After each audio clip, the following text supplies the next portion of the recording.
Hi friends, Weston Enrico here. Weston de Taquiendo de Femias de People and I'm here with my girlfriend Rachel, and we're talking about SI from the perspective of an NI user.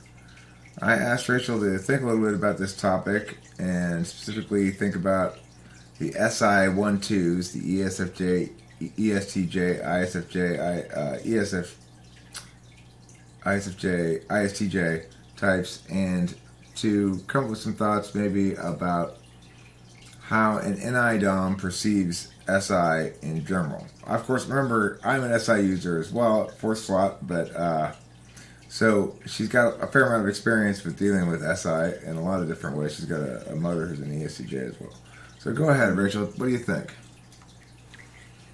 Um, I feel like there's different levels of it. Like each type deals with it at a different percentage. Like ESTJ and ESFJ, I think are probably ISFJ too, but so the ESTJ, I feel like my mom, she would always take a shower every morning and she was like, it makes you feel so good. She's like, she'd tell me a story about how she wouldn't do it.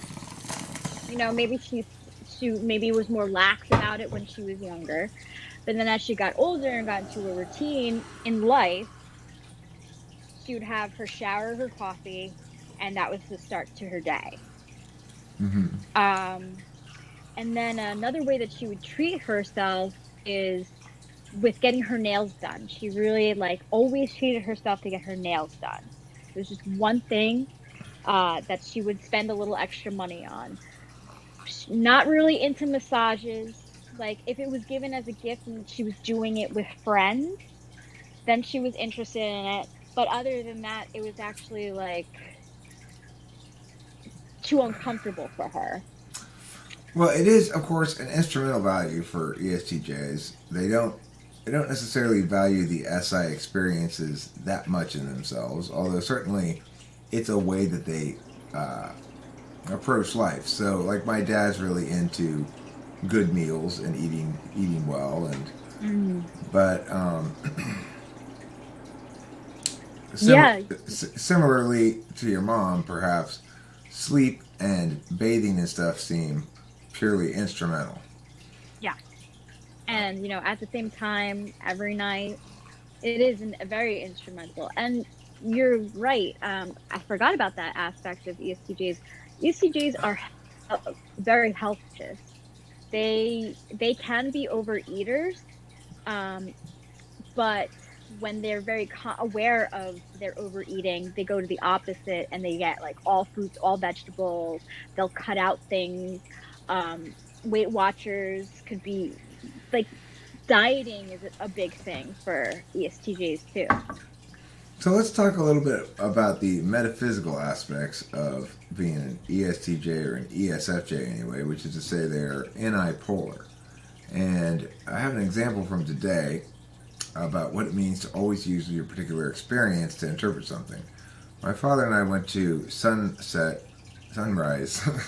Sunrise, the retirement home that my mom's going to be staying in for a couple of months today, and they have her now in a different room, still a shared room. It's a better room. It's she gets the corner of the room that's all like big windows, and so it's a nice room to be in. But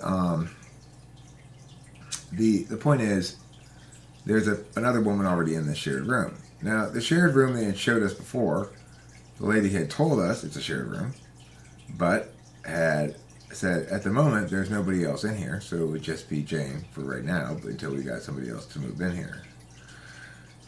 And in the aftermath of the meeting, they decided to move her inside the inside part, and in that section of the facility, there was only a half of a room, and a room that already had a person in it. So we had to go into that person's room, so the other half of the room was empty, and that disturbed my dad a great deal. He said, Mhm.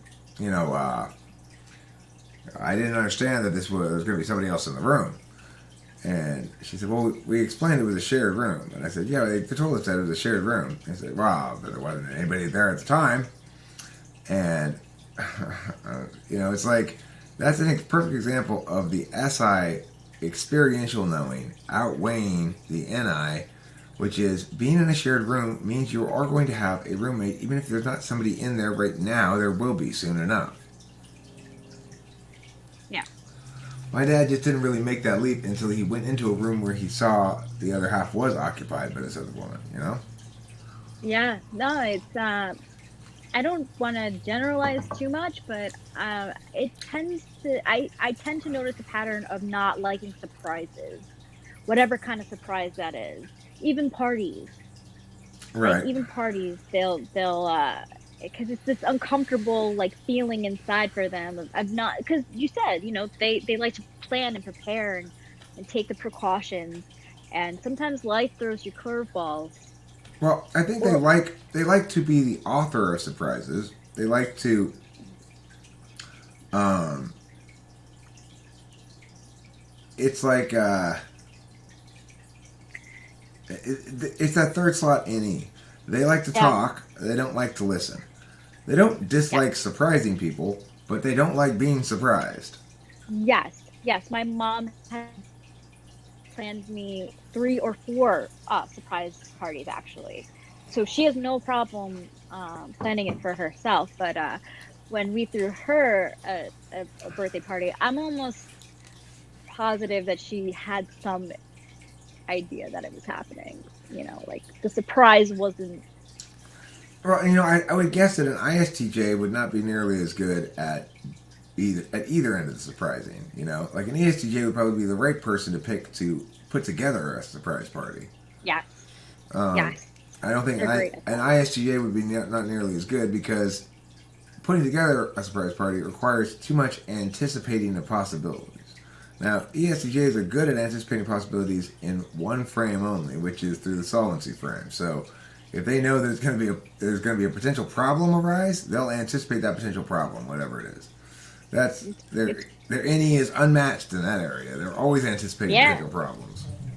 yep, yeah. Like we're planning, my sister's wedding too. It just, yeah, anticipating problems is definitely it's definitely what they're great at.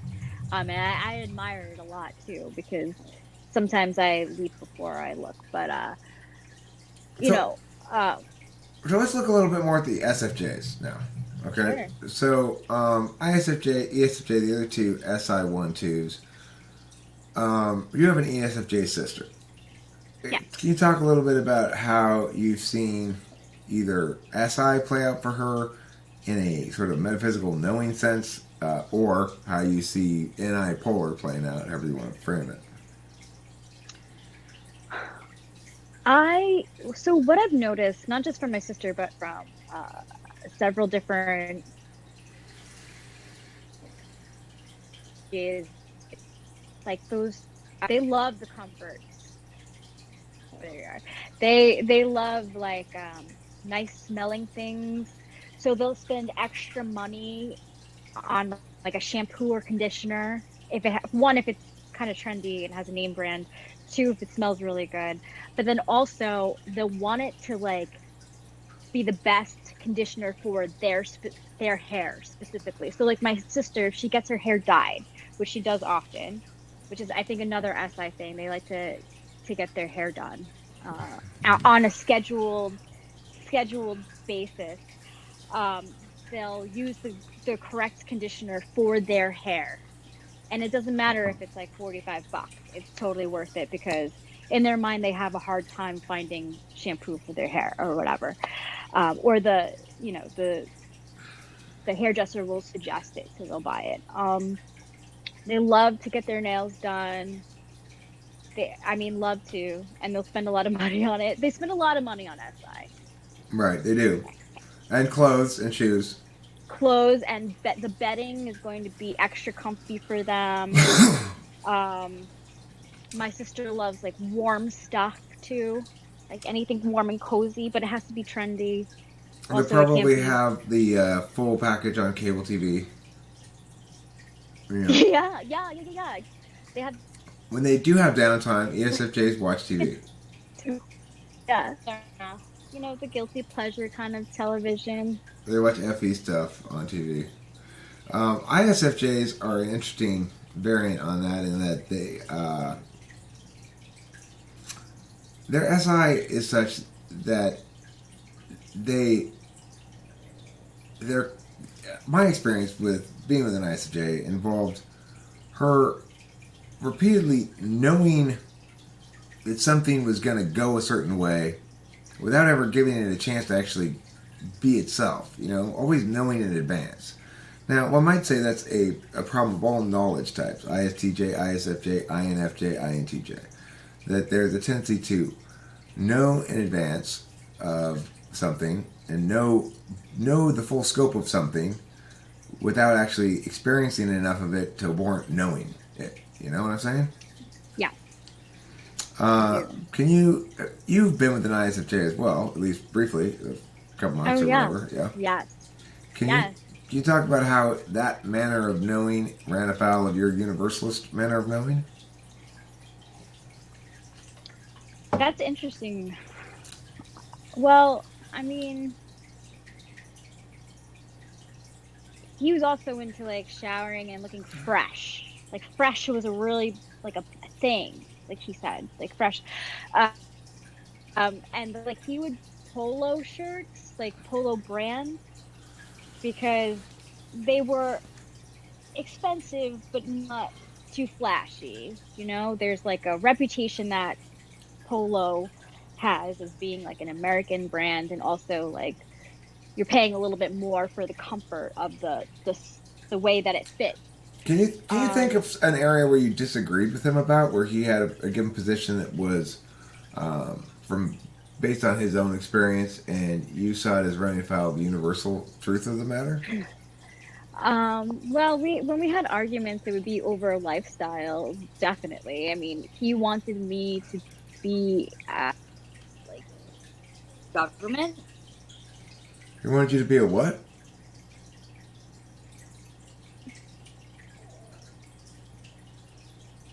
My phone's sorry. He wanted me to be a civil servant, like have a civil servant job. Is that what it's called? Like working for the county. And I was like, do you know me at all? Like, I literally said I would burn the place down. And he didn't get that. Like, to him, it was just like a steady job where like you make a lot of money and there's like resources. So like you were saying, like that knowledge of already knowing. Right. But I knew. Yeah. But I knew from my mom, who did do a civil servant job, that they get screwed over way more than what I would be okay with. So.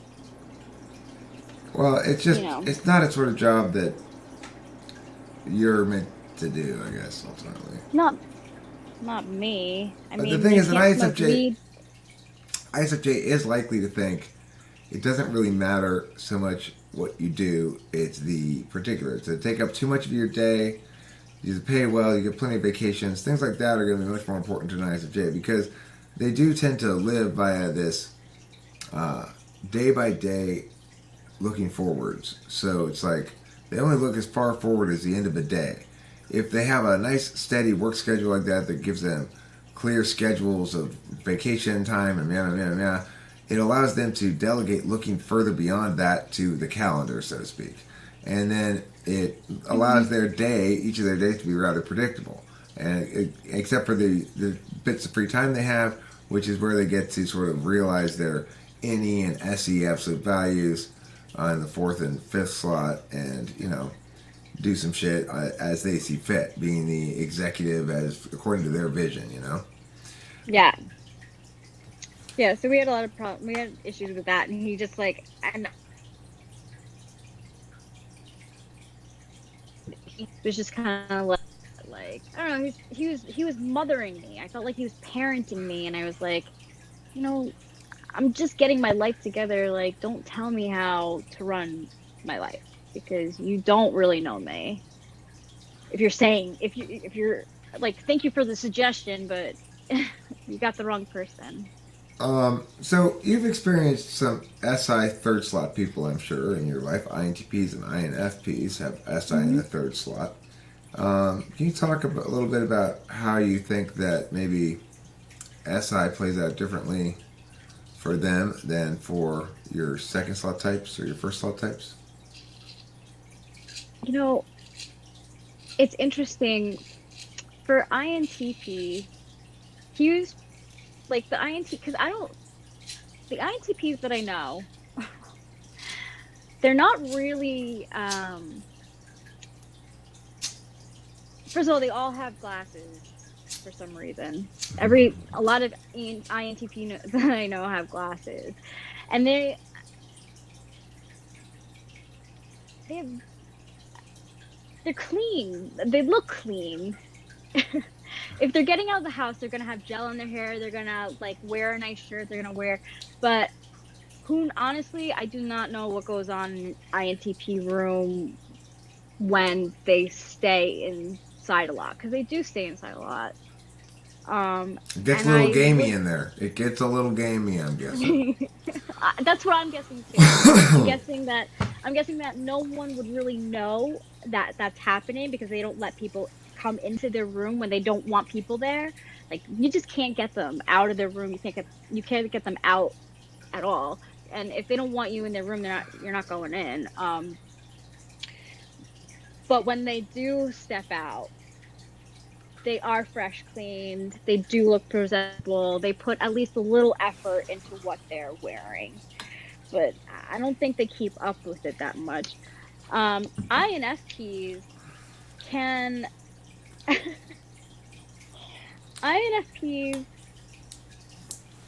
I don't know what their habits are when it comes to like bathing and that sort of thing, but they always have something off about them. Like my INFP friend back in the day, her outfit, she would wear the cutest outfits, but there would be like one thing off about it, or like there'd be a stain on it. Well, Like, yeah, here's what I would say about INFPs is that, and INFPs both, is they have a tendency to uh, find SI solace in smoking, drinking, and smoking weed. yes. They're not likely to have major drug problems, although some of them do, but they are likely to indulge in those areas, and becomes if it becomes an SI habit for them, it can become a problem. I have an INFP friend who's got a problem with alcohol, and I know most INFPs I know are drug pursuers, drug Yeah. enthusiasts. You know. Yeah. Yeah, it's true. Yeah. I mean, yeah, my INTP friend would smoke. I would smoke weed rarely again because like they don't like to come out. But the INTPs will always be smokers. Yeah, definitely, and they do like to dress up. INFPs like to dress up. They like to wear makeup. Again, there's always something that is like a little rugged because they don't, or ragged, I should say. See, I would say that's probably an FI thing for them. It's like normally it'll be an FE thing, which clothes you wear and that kind of stuff. But for them, I feel like it might be more of an SI FI thing. I don't know. Yeah, I think of INFPs as needlessly wearing sweaters. yeah, and layers. Like it's hot out. Why are you wearing a sweater? It's um, true. It's really true. Yeah, it's true. okay, so let's go to the fourth slot SI. That's ENTP and ENFP. You and I have got to experience the physical aspects of SI together pretty well, and also the metaphysical aspects of those. I'd say we align naturally pretty well on the physical aspects of it. Wouldn't you say? Like Yeah. you and I feel the same way about when to take a shower or if to take a shower, uh, when to eat. We seem to always be on the same time frame as like when we're hungry. hmm Um, and generally have the same attitude about having SI schedules imposed upon us. We don't like SI schedules imposed upon us. SI schedules being plans for the day, basically, of, like my dad's kind of plans, where it's like, we're going to do this, we're going to do that, and then we're going to eat dinner, and then we're going to, Yeah. Yeah, it doesn't. Even if I try, like, it's rare. It's rare that I can stay on that kind of schedule.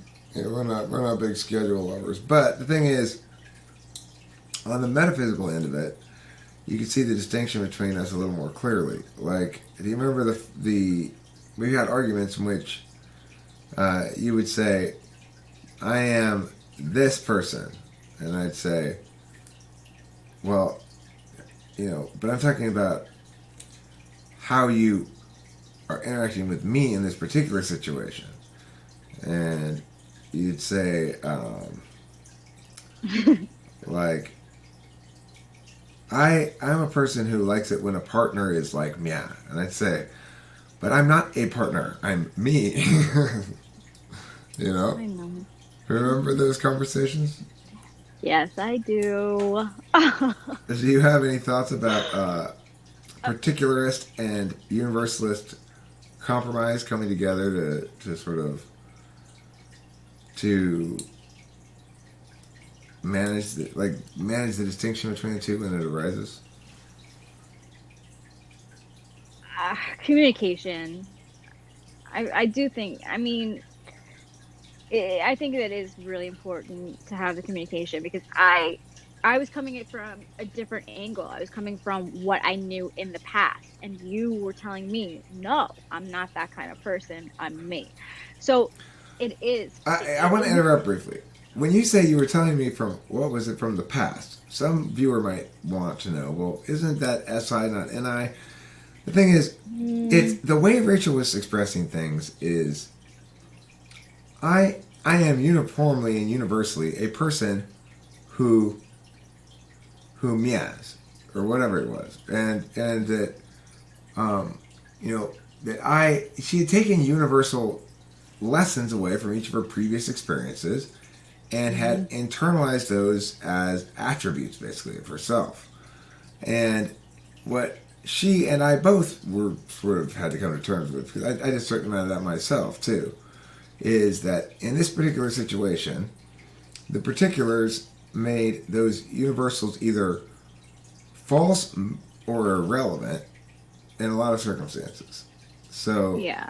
it's like, well, I may be a person who thinks it's really important that my woman have long hair, but in this instance, I don't care, because I actually think Rachel looks good with short hair. Something like that. It's just an example. It's not actually the case with Rachel. I don't care about hair length at all. As I've told Rachel plenty of times, she'll be lucky if I notice if she does something. I did notice she changed her hair color. You did. Yeah, no, you did. I like it. It You looks did. good. Thank you. I'm happy with it too. I'm glad you like it. But I actually, and that's something that I really appreciate, because I have been. See, this is what we're talking about. I have been in relationships where the person wanted me to look a certain way, and it just like turned me off, because I'm like, well, I am going to do the exact opposite with my hair then, because who are you to tell me what I should look like? Okay, So I listen, guess. Rachel, I want you to start dressing a little bit more, looking a little bit more like my ex-girlfriend Julie. Right. Or like Whoa, a Rachel, celebrity. Julie wouldn't wear that. Julie would not wear that. You get back in there Yes, and change. it matters. It totally matters. But well, with you, you like to, like, the massages was always important, because sometimes you wouldn't even notice that you would need it until like it got to a point when you actually did need it. Um, in the showers and stuff, but you're not scheduled in it. You aren't. You know yourself when you need to and when you don't. Like, it's like a comfort thing. Like, I think your comfort level with SI stuff is higher. Your tolerance Well, is higher. the other thing to remember is the distinction between, like, what am I doing when I'm talking to you? Am I telling stories from my past about my past experiences, or am I talking about ideas in general or takeaways? Now, you and I Idea. both told a certain amount of experiences from our past that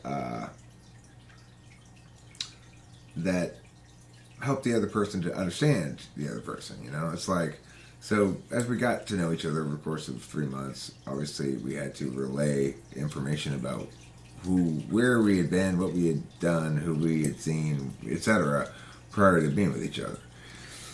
So, you know, in that regard, we had a decent amount of SI engagement, but by and large, most of our conversations were not about ourselves and our past doings, but rather about either how something current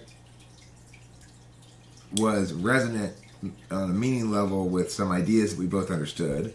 Like, oh, wow, that thing just happened in there is a good example of FE, meh, meh, meh, meh, meh, right? Yeah. Like those kind of Yeah. conversations. Yeah. Or they're about ideas in general, like this one here, which references our own past experiences, but is primarily linked to the universal meanings, which is to say, you can generalize from this about SI across the board, about these types in general. It's not just about our personal experiences. And I think that's where INFJ and ENTP share a common ground. We both kind of use SI instrumentally in service of NI. Yeah. Sure. I think you're right. And I just wanted to talk about ENFPs for a little bit too. I've had for sure two coworkers, and I think my dad most likely is an ENFP. And when what I've noticed is when an ENFP is going through a tough time, the SI decreases. They care less about those things, so they don't shower as often, and it's blatant that they're not either. You know, they'll still go to work and everything, but it's like not showered, and you can see not showered for days. Um, yeah, so I think it really has it for them. It might be more linked to like their feelings. I don't know, but I do know that it does decrease when they have a sense of they don't know what's going on in their lives. If there's something upsetting or when it's confusion. They have a lot of family stuff, especially family stuff. I notice if that's not going well, then their SI maintenance goes down. Well, you know, one understanding of SI knowing is simply the duration of your knowledge. How resistant is it to minor blips in data going forward? So, for example, my dad has very little resistance to changes in data in front of his experience. The truths he concludes are very subject to change, always. Like, you know, one day he'll conclude that mom's getting better, and the next day he'll conclude that mom's, you know, deteriorating faster than ever, and there's no real paying attention to the contradictions involved in that. Yeah. But more importantly, there's no paying attention to the fact that you know, when you're looking at like a stock market line, right, it goes generally up. It goes like this: little downs, little ups, little downs, little ups. You know, an anti-polar person, somebody who's using too much SI, will be aghast at each of the dips and will be happy at each of the ups and not get the fact that they need to just pull back their sort of frame of reference and look at the bigger picture. Mm. So the thing is, in the 4-5, that's ESTP, INFJ, I mean, sorry, ESTP and ENTP and ENFP and ESFP. Those four types have the two knowledge functions in the 4-5, NI and SI. It seems as though the fourth slot, the instrumental aspect of it, is the part that's going to make it such that for all those types, their fourth slot serves their fifth. So for ENFPs, their fourth slot SI serves the truth. The truth for ENFPs is much more subjective in a lot of ways, but it's still the same. Regardless, it's the same basic idea of a cognitive function that says, here's a singularity. So a lot of those singularities they're going to be experiencing maybe are about FI stuff. I don't really understand ENFPs super well because of that FI thing, but regardless, for ENTPs, I turn my FI into SI. You know, you can see it all the time. I get roll around. I bite my tongue, and when I feel a lot of emotion, I feel sleepy afterwards. And yeah, also when I feel scared or just generally like ontologically unsettled, I'll feel cold. So a lot of FI stuff converts for me into SI, the actual experience of FI does. The across time version of FI, which is kind of the putting yourself in other people's shoes aspect of it, is a different matter, kind of. But the point is, on the SI grounds, I think we covered it pretty well. I think we covered all these types. I got a little rambly there at the end, but so it goes. Nah. Anyway, any final words of wisdom on the topic of SI from an NI Dom's perspective? Before we go. Well, I'm not too good at it either. I have to say, I'm not really great at SI stuff at all. Like, I, you know, like my showers are like when I need to take them, and I don't know.